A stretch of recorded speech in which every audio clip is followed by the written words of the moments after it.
Hey everybody, so in today's quick tip, we're going to talk about two-axis wire EDM. Let's see what our topics are.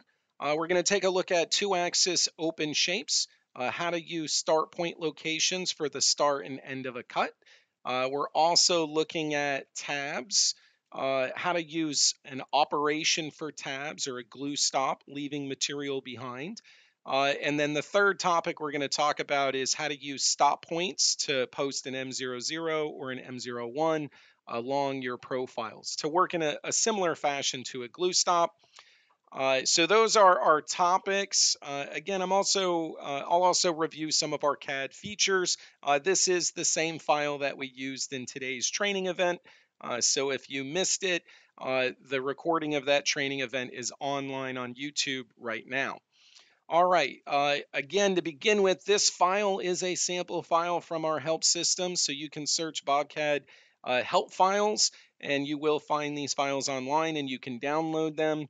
The takeaways we want to talk about is when using point locations, make sure to uncheck the same lead-in checkbox for your start and end. When we're dealing with our tabs, as an operation, remember that that tab cut is based on the profile geometry. This is our selected geometry. This is our rough cut. Our tab operation amount would be on our selected geometry. The third one is utilizing stop points to accomplish the same thing. You'll notice with this profile, I'm leading from the outside. I drew these vertical lines. It will go all the way through. And then this stop point that I have here, this will post an M00 or an M01 in our code. It doesn't change our leads or any of our cutting conditions and just allows us to refixture the part. So those are the topics we're going to talk about. And again, we want to start with some basic CAD features, so let's get into it. This is the way the file comes in from the help system. If we notice here, you can kind of see it's out in space. And what we're going to do for this example is just select it. We're going to go to copy. All right, we'll create a new file, and then we're going to go to paste. And what that will do is just put this file into a new drawing. Now, I prefer to have the axis uh, not showing, and a lot of times I turn off the gnomon, but you can go into your current settings and turn these back on. That will probably make it a little easier to see what's going on, or I'll do that for you. But again, you can turn those on or off. Now, I want to move the part to 0, not a necessary step, but something I like to do. So we're going to go to Utilities and Translate in order to move our geometry. We don't need a reference point because we can use the geometry center. So geometry center is checked. And then I don't really need to pick a to and from point because I'm moving it to 0. So I'm just going to adjust these positions here to 0 and 0. And we'll leave the z-axis where it is and choose OK. All right, so that moves the part to 0. Now, the next thing I want to do, even though we can drive our wire paths on surface edges, I want to convert to wireframe. This way I can edit and manipulate some of the geometry. So let's go ahead and create a new layer and make it active. And then we're going to do create 2D and extract edges. We're going to pick this top face here, and then we'll choose OK. From there, we'll turn off the other layer. Now, we want to talk about being able to make some additional geometry and how to use the construction tools to help you with that. Something that is very common is an offset. So we could come in here and say offset, pick a portion of our geometry, either a single entity or a chain of entities, and then be able to offset that by some amount. Okay, we could also do the same thing. We'll do this again on the other side here. So we're going to say from here to there, and then I can say which side I want to offset it and how much I want to offset. Okay, so a very useful tool. The other thing you can do with single entities is you can go to selection mode, you can select an entity, right click and do entity modify. So if this is a point, a line, or an arc, you can change information about it. So in this case, we're going to just make this a full circle, and then we'll choose OK. All right. The next thing we want to do is create some pilot holes on this geometry. And I want to use some of the construction tools to aid in that. So we're going to go to line. okay? And using the line option, we can select an entity, pick a reference point, we can select another entity, and then we can use this perpendicular line that's created here. These construction lines are based on your selected geometry, and you're going to find that they're very useful in creating uh, geometry, which in the past might have been more difficult or maybe done with different steps. Okay, so in this example, you can see how we've created these two entities here. All right. Now, as far as like trimming back the line, I may want to trim it back. Okay, so we can use utilities and quick trim and delete away the geometry we don't want. The other thing we can do is create points from geometry. And we might want to put a reference point at a 50% distance of this line here. So we can add one there, and then hit cancel. All right, so that is some of the geometry creation tools there. We're going to do a similar thing on the other side here. Okay, instead, this time we're going to do point. Let's do point perpendicular. We're going to select the geometry, and then we're going to select this reference point, and that's actually not how you do this. Let me see here. I believe what we need to do is we need to have a reference point on here first. And then I believe how this works is we can say this reference point to that geometry. That's another way to do point perpendicular. Okay. Sometimes I like to just add additional geometry because I'm more of a visual person, so I find it helpful to add geometry. So you could use either method. Both are very effective. Okay. In this case, what I want to do is I want to essentially put the start points outside of the stock. Okay, so in this case, I have my start points inside of the stock. Let's say the circle is our stock.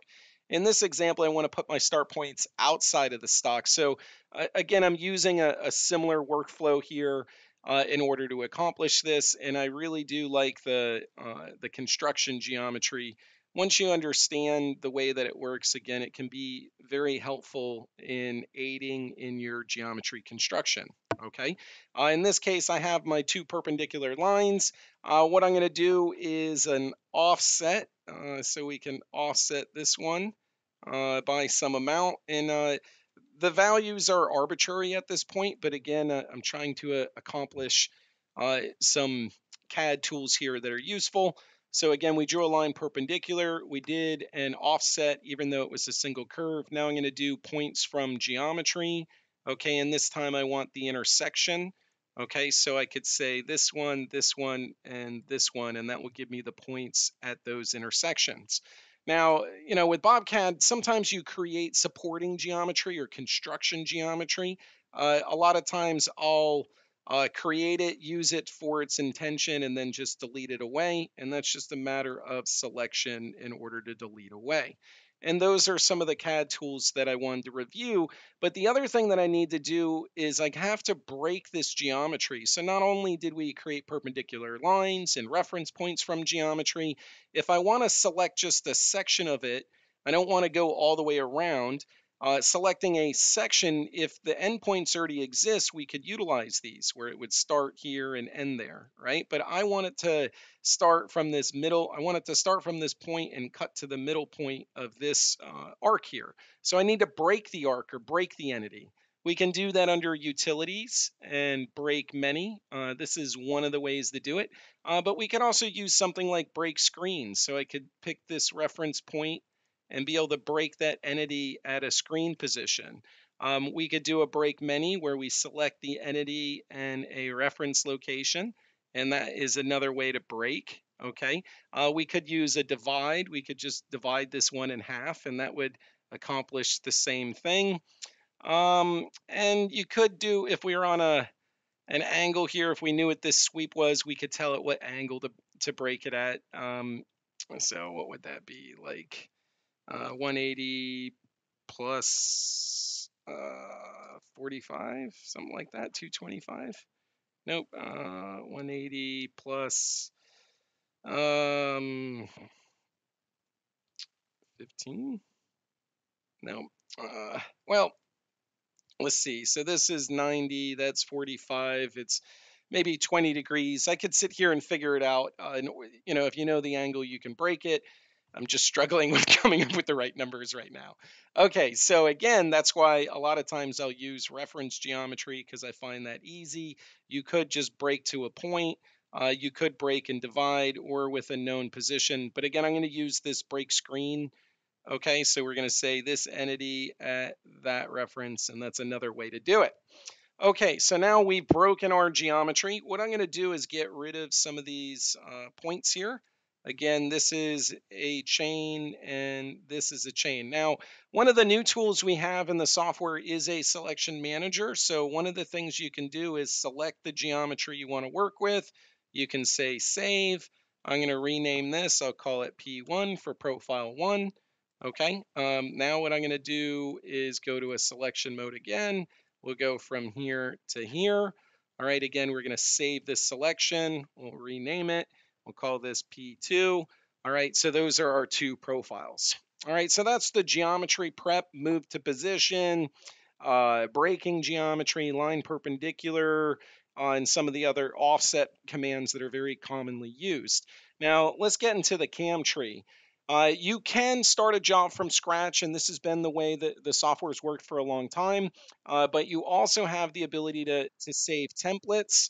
When you save a template, you can pick a job type and then be able to pick the template you've saved. Okay, so I created one for the training event here, and you can see everything pretty much comes over the stock setup, the zero position, and my operations.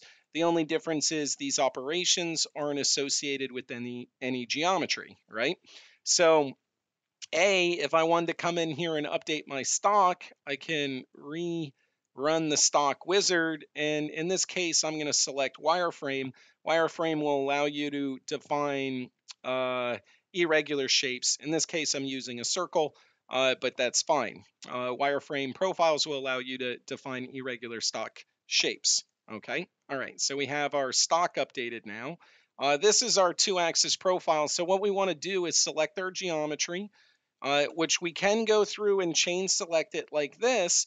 But part of the point of saving our selection is to just make it really easy to pick what you want to work with.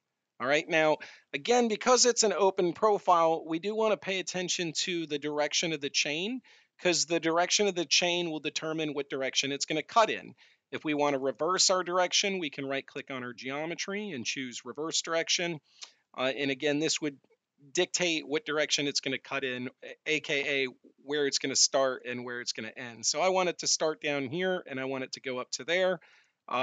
If we go ahead and compute this right now, you will notice that we do have some perpendicular leads, which is likely the default, but it's also not starting from our reference location. What we don't want to have to do is measure and define that lead value, though you could do that. Instead, we want to pick our reference point because we would have already drilled our wire feed holes.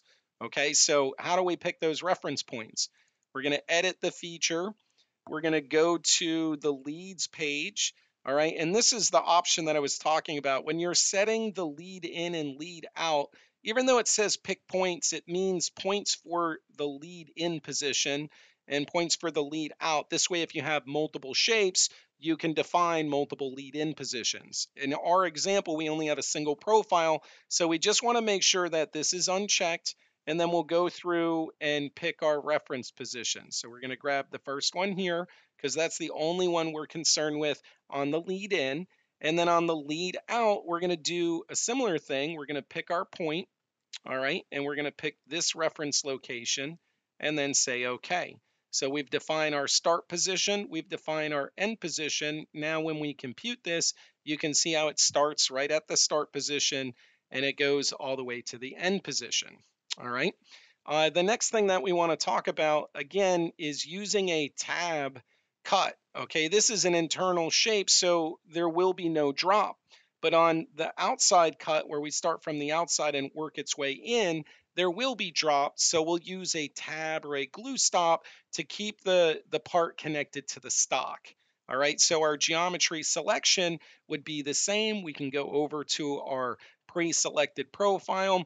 In this case, I want it to start from the top here and work its way down, so the arrow direction is facing the proper way. We're going to go ahead and choose OK. Now from here, again, I got to come in here to my leads, all right, and I'll choose start point, pick points. I'm going to clear this and pick this reference point, all right.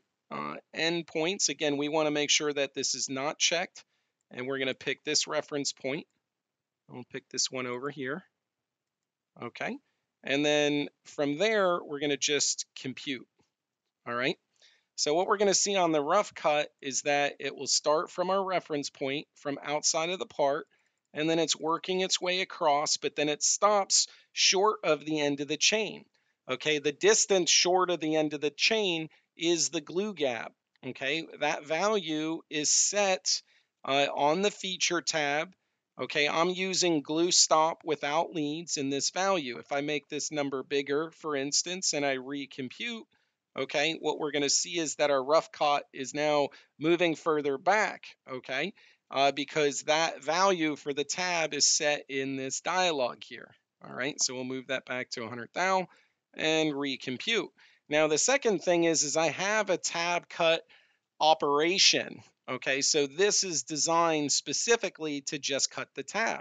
All right, if we back plot it, you'll notice it will start where it left off, and then it will work its way out. Now, again, I want to pick an end position where I want it to stop, so I can come back to the tab. I can go to the leads. Okay, we're going to do pick point. All right, I'm going to pick this reference location, and we'll choose OK. And then we're going to recompute. All right, so now we can see how our tab cut stops there, or starts there and finishes out to our reference point. Okay, at any time you can post these operations. If we look at this, this is the code for the first routine with no tab cuts. Okay, if we want to just post the rough cut on the second routine, we could do so. Compute and post. Okay, there it is. So this is just the rough cut. If we want to post just the tab cut, we could post just the tab cut. This is just the tab cut. If we want to post the whole feature, we can click on the feature level and choose post. And here we can see our profile being cut, our stop, and then this is our tab cut here. All right. All right. So in this example, we have no tabs. Okay, in this example, we rough cut and then we leave a tab behind, but we're doing that by an operation. Now, there's another way that we can do this where we use stop points. Okay, again, the tab is on the profile of the selected geometry. Sometimes you may want to draw where it's going to cut to and then use point locations to tell it to stop. All right, the only thing I need to do additionally in this example is I want to draw these reference points. Oops, let me do that again. Control Z. All right, I'm going to remove my focus from that feature. All right, we're going to go to line, and we'll pick this reference point to there. Okay, and then this one, I'm going to go from this, oops. I'm going to go from this reference point from here to there. Okay, I want to trim out this lead because there's a lead option, so you don't technically want to draw the lead. Okay, so we want to remove this section of the line here. So I'm just going to remove that section there, and I'm going to remove that section there. Okay, we'll come back over and select this profile. So we're going to go from here to there, and then to there. That's what I want to cut. This is the direction I'm cutting in, and all looks good. We're going to say OK. All right, we're going to come back here, and again for our leads, I'm going to pick my reference point. So this is my start lead. Pick a point. This is going to be my end lead. Now you do notice that it's still referencing a point location that must be saved with the template. So that's why I'm just clearing them and repicking them. From here, we'll go ahead and recompute, and we'll notice that it does start at the reference point, then it comes in and cuts around the profile, and then it goes back out to the reference point. But there is no tab here. There's no pause for refixturing, right? So I want to add a point location on this line here to tell it where to stop. I'm going to go to point. This is going to be along entity, and then I'm going to do distance, and I'll say 0.1, and I can select this line here. Okay. And this way I can reference that point location. And then now I want to select that as a stop point. So I'm going to choose that as my stop point location. All right. And then I think you got to turn it on, right? See this option right here, apply stop points. That needs to be turned on. Let's go ahead and recompute. We can see our toolpath, where it starts, where it ends. Let's go ahead and backplot this. So it starts up here at the top, comes in, comes around our shape. Okay, it stops at the stop point and then it leads out and finishes. Again, if we just post this one, you'll notice that we have our M00 here in order to allow us to have our stop point. Okay, so those are the topics that I wanted to talk about here today. If you guys have any questions, comments, or feedback, just reply in the comments section of wherever this video may be posted. We have a bunch of really good training events coming up next month. If we don't talk to you before the 4th of July, happy 4th of July. Otherwise, I look forward to seeing you guys in the next one.